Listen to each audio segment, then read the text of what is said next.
नमस्कार, स्वागत है आपका आज के मुख्य समाचार में। एक तरफ जहां बिहार में सरकारी नौकरी की बरसात कर दी गई है, तो वहीं बिहार के साथ देश के किसानों के लिए बड़ी खुशखबरी है। साथ ही बिहार में भयानक बारिश को लेकर अलर्ट जारी हो गया है और इस बार बाढ़ के दिनों में बिहार की कैसी हालात होगी, सरकार की क्या तैयारी है, ऐसे तमाम मुद्दों पर और बिहार की अहम खबरों पर बात करेंगे। आज का वीडियो काफी विशेष है, पूरा वीडियो जरूर ही देखिएगा। और हाँ, आगे बढ़ने से पहले आपसे एक छोटी सी अनुरोध है, कृपया वीडियो को एक प्यारा सा लाइक अवश्य कर दीजिएगा। आपका लाइक करना ही हमारी मेहनत का फल होता है।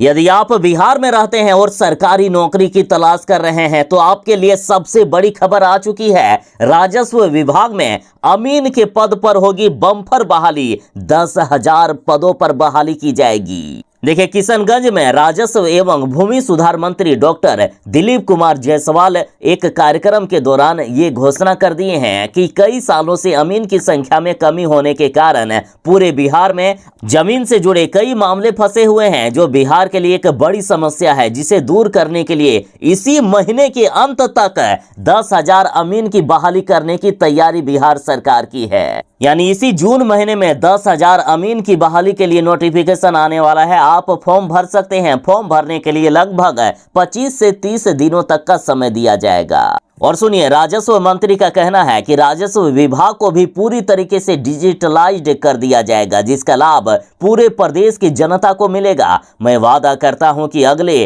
3 महीनों में लोगों की जमीन से जुड़ी सभी समस्याओं को हम खत्म कर देंगे। सभी समस्याओं से छुटकारा मिल जाएगा। किसी भी जमीन से जुड़ी कार्य के लिए विभागों के चक्कर नहीं लगाने होंगे। सारे कार्य घर बैठे ऑनलाइन किए जा सकते हैं।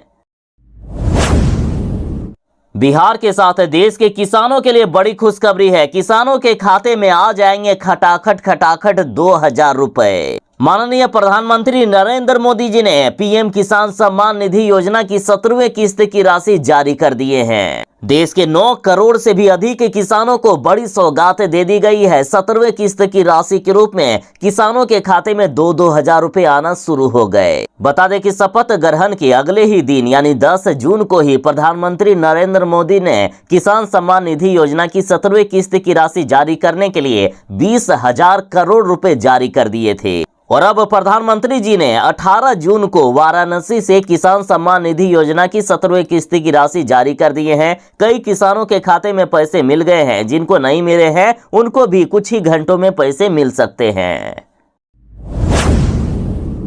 मुख्यमंत्री नीतीश कुमार जी ने अब तक की सबसे बड़ी घोषणा कर दी है कि अगले 1 साल में 12 लाख लोगों को सरकारी नौकरी दिया जाएगा। नौकरी दिए जाने पर युद्ध स्तर पर काम किया जा रहा है बिहार में।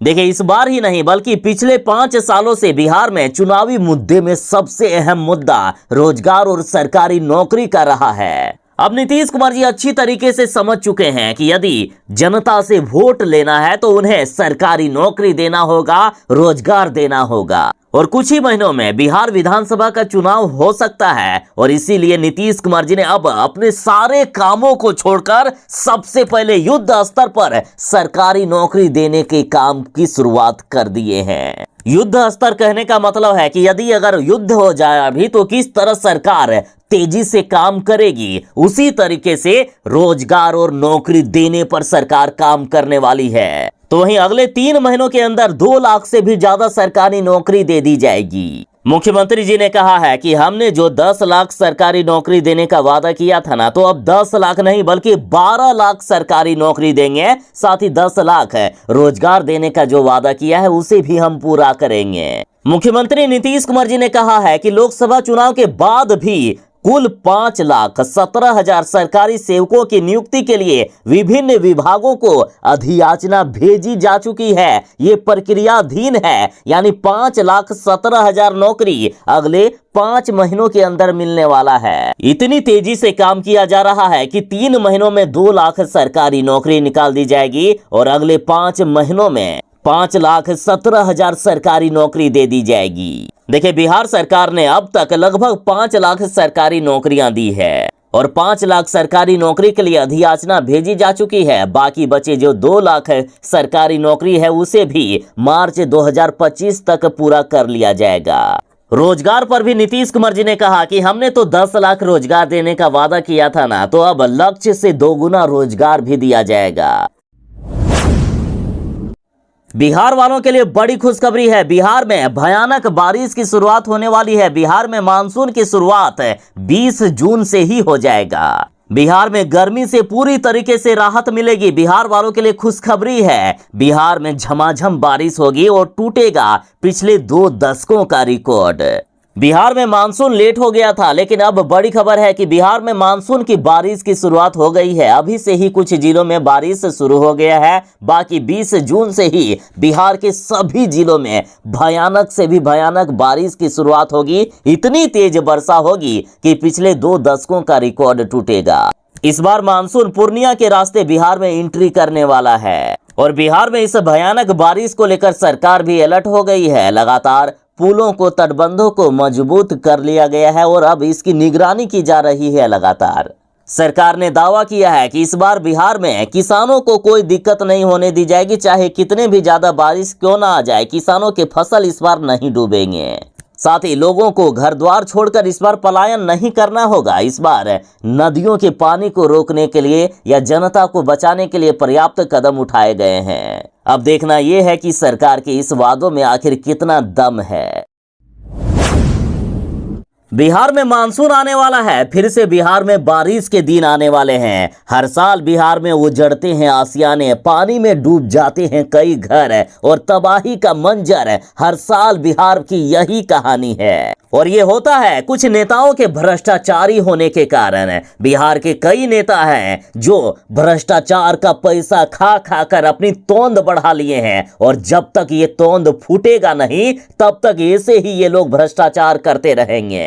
ऐसा भी नहीं है कि बिहार में बाढ़ को रोका नहीं जा सकता है, लेकिन ये सरकार चाहती ही नहीं है या कुछ नेता चाहते ही नहीं है कि बिहार की समस्या खत्म हो जाए। जरा सुनिए चौंकाने वाली रिपोर्ट। बिहार में हर साल बाढ़ से हजारों करोड़ का नुकसान होता है। जून से अक्टूबर के बीच बिहार के बड़े हिस्से में बाढ़ अपनी तबाही मचाता है। उत्तर बिहार के कई जिलों में बाढ़ से सबसे ज्यादा नुकसान होता है। ऐसे में हर साल बाढ़ की तैयारी को लेकर करोड़ों रुपए खर्च किया जाता है। ये करोड़ों रुपए में काम बन जाता यदि सही से तैयारी की जाती, लेकिन जानबूझकर घटिया तैयारी की जाती है और बाढ़ आने पर बचाव कार्य के नाम पर हजारों करोड़ रुपए खर्च किए जाते हैं। जो करोड़ों रुपए में काम बन जाता उसमें हजारों करोड़ रुपए बाद में खर्च किए जाते हैं ताकि ये जो भ्रष्टाचार करने वाले नेता है ना, उनके बच्चे विदेश में पढ़ सके, उनकी जेबें गर्म हो सके। आखिर कहां से बिहार का विकास होगा? आखिर कहां से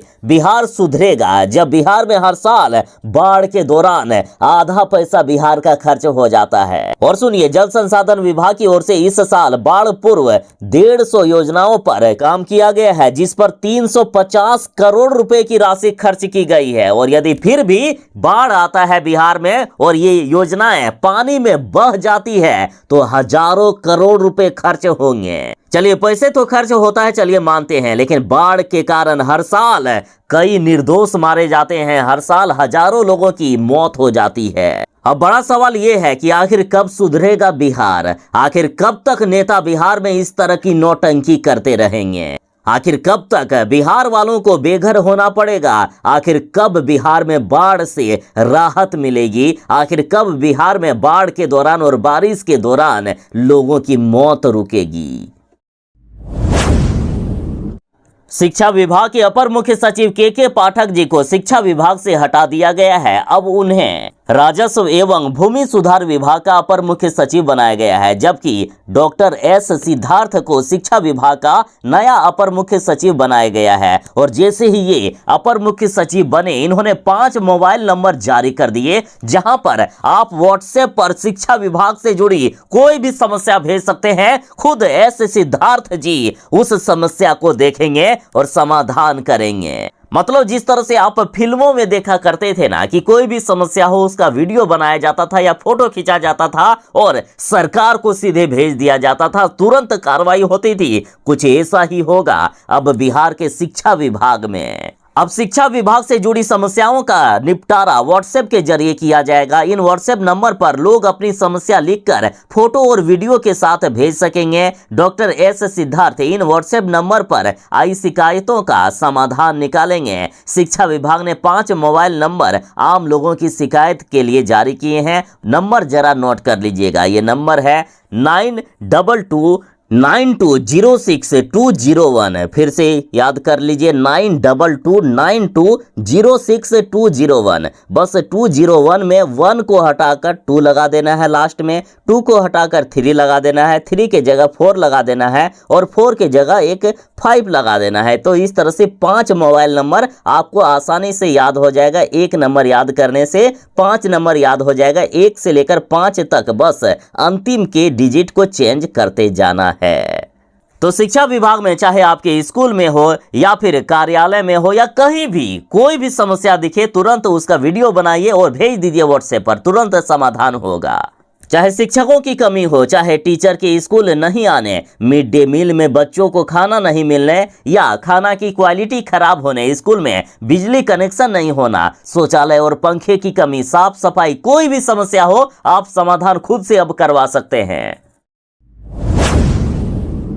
बिहार सरकार कितने बड़े भ्रष्टाचारी हैं, बिहार में किस कदर बड़े बड़े भ्रष्टाचार किए जाते हैं, इसका एक और सबूत मिल गया है। ये देख लीजिए, बिहार में करोड़ों की लागत से बना एक और पुल उद्घाटन से पहले ही गिर गया। और इसके बाद ये कहना गलत नहीं होगा कि अन्य राज्यों के अलावा बिहार में सबसे ज्यादा भ्रष्टाचार किया जा रहा है। जनता के पैसे को लूटा जा रहा है बिहार सरकार के द्वारा। और सुनिए, ये घटना तब हुई है जब बिहार में बारिश की शुरुआत भी नहीं हुई और सरकार ने इस बार दावा किया था कि इस बार कितना भी ज्यादा तूफान ही क्यों ना आ जाए, बिहार में सारे पुल इतने मजबूत कर लिए गए हैं कि इस बार ना तो पुल टूटेंगे और ना ही नदियों से जनता को किसी तरह का नुकसान पहुंचेगा। लेकिन देखिए, नेपाल में मूसलाधार बारिश हो रही है, जिसके कारण सिकटी प्रखंड होकर गुजरने वाली बकरा नदी में अचानक उफान आ गया और इसी उफान के कारण पुल बह गया है।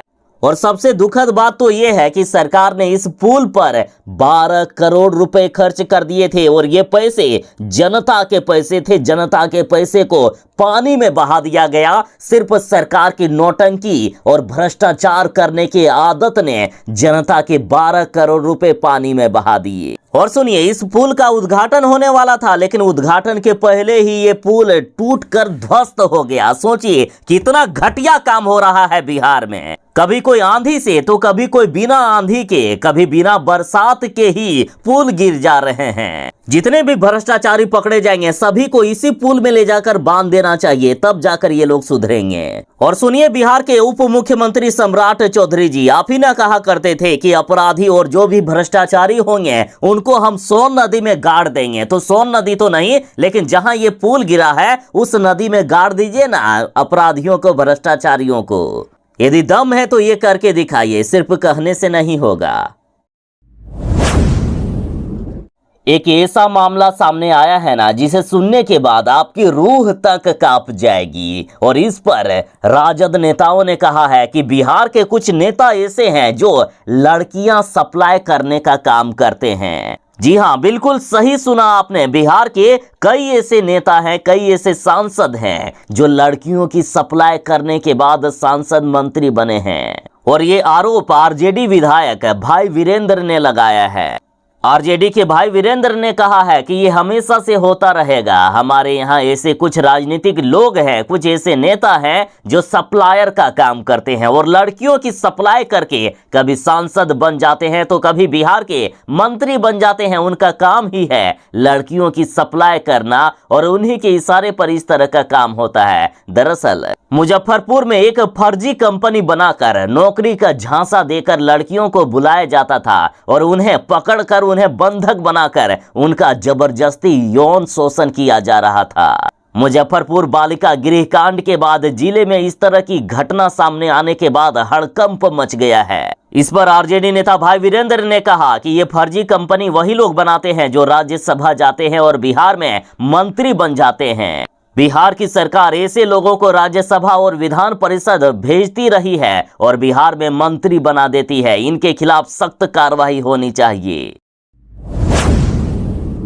बिहार में ये भ्रष्टाचार वाला पुल गिर गया है। बिहार सरकार इतने बड़े भ्रष्टाचारी है कि निर्माण करते करते उद्घाटन से पहले ही पुल गिर जाता है। और इस पर अब केंद्र सरकार से नितिन गडकरी ने कहा है कि इस पुल के गिरने में हमारा कोई भी हाथ नहीं है। जो भी भ्रष्टाचार किया गया है वो बिहार सरकार के द्वारा किया गया। देखिए, खुद अभी नितिन गडकरी एनडीए में है, नीतीश कुमार जी भी एनडीए के घटक दल है और इन्होंने खुलासा कर दिया है कि खुद बिहार सरकार इसमें दोषी है जो ये भ्रष्टाचार वाला पुल गिरा है। यानी भ्रष्टाचार करने का काम किया तो सिर्फ बिहार सरकार ने किया, इसमें हमारा कोई हाथ नहीं है। नितिन गडकरी ने साफ कह दिया है कि हम इस पुल को नहीं बना रहे थे। बता दें कि 12 करोड़ रुपए की लागत से इस पुल को बनाया जा रहा था, लेकिन पुल उद्घाटन के पहले ही ढह गया।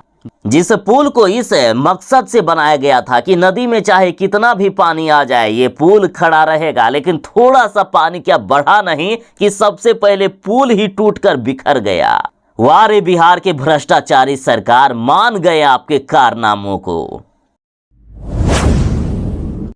ये देख लीजिए नीतीश बाबू, आपके बड़े अस्पताल में स्ट्रेचर तक नहीं है, कुर्सी पर मरीज को बिठाकर देखिए किस तरह से ऑपरेशन वार्ड ले जाया जा रहा है। जरा तस्वीरों में देखिए कि किस तरह से कुर्सी पर मरीज को लिटाकर इनको ले जाया जा रहा है इमरजेंसी वार्ड। एक स्ट्रेचर तक नहीं उपलब्ध है अस्पताल में। और ऐसे में नीतीश कुमार जी की स्वास्थ्य व्यवस्था के लिए यदि शर्मनाक शब्द का भी प्रयोग किया जाए ना तो वो भी छोटा पड़ जाएगा। कभी कंधे पर शव, कभी ठेले पर लाश, कभी पिता के हाथ में तड़पते बच्चे, ऐसी ना जाने कितनी तस्वीरें बिहार से उभर कर सामने आई है। हमारे राजनेता बड़ी बड़ी बातें तो करते हैं, पर ऐसी तस्वीरें जब सामने आती है तो कहते हैं कि मामले पर संज्ञान लिया जाएगा। पर सोचिए, इस 2024 में भी अगर बिहार के बड़े अस्पतालों में स्ट्रेचर तक की व्यवस्था नहीं है तो इन बेशर्मों को चुल्लू भर पानी भी नहीं देना चाहिए मरने के लिए, ऐसे ही सूखे में मरने के लिए छोड़ देना चाहिए। दरअसल गया में स्थित मगध के सबसे बड़े अस्पताल अनुग्रह नारायण मगध मेडिकल कॉलेज अस्पताल यानी ANMMCH में इन दिनों मरीजों की दुर्दशा देखने को मिल रही है। यहाँ मरीजों को स्ट्रेचर से नहीं बल्कि कुर्सी के सहारे इलाज के लिए वार्ड में ले जाया जाता है। जब एक स्ट्रेचर तक उपलब्ध नहीं है यहाँ तो मरीजों का इलाज कैसे होगा, समझने वाले खुद में समझते हैं। अब इंतजार इस बात का है कि ऐसी घटिया व्यवस्था देने वाली सरकार को आखिर जनता कब सबक सिखाएगी। मुख्यमंत्री नीतीश कुमार जी भी अब अपने बेटे निशांत को राजनीति में ला रहे हैं। ये वही नीतीश कुमार जी हैं जो लगातार लालू यादव पर परिवारवाद के आरोप लगाते हैं।